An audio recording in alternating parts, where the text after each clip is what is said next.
আমার নবীর এক সময় শুধু গায়ে একটা জামা ছিল, একটা জামা, আর কোনো স্ট্রোকে জামা ছিল না। এক এতিম এসে নবীকে বলে, আপনার গায়ের জামাটা আমাকে দেন। আমার নবী বলে, বাবা আমি তো নামাজ পড়বো একটু পরে, এখন জামা দিলে খালি গায়ে কেমনে পড়বো, আমি নামাজটা পড়ে দিই। ওই ছেলের মা কাছে গিয়ে বলে, মা নবীজি তো আমাকে জামা দিল না। বলে, উনি দিয়ে দিবে, আরেকবার বল।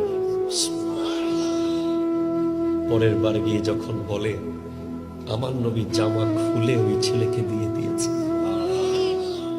আমার নবী, নামাজের টাইম হয়ে যায়, সাহাবারা নবীজিকে খুঁজে দেখে আমার নবী হুজরা মুবারকের মধ্যে এইভাবে বসে আছে।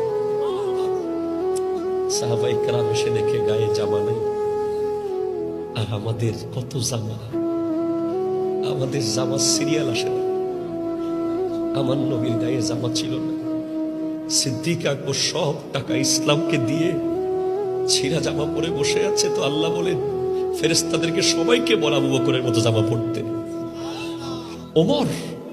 ওমর ফারুকে আজম 637 খ্রিস্টাব্দে ফিলিস্তিন গিয়েছিলেন।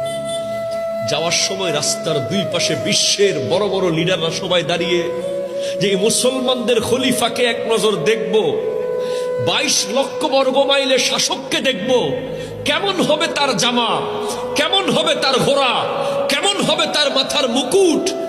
দেখে ওমর যেই জামা পরেছে, গোলামও সেই জামা পরে না।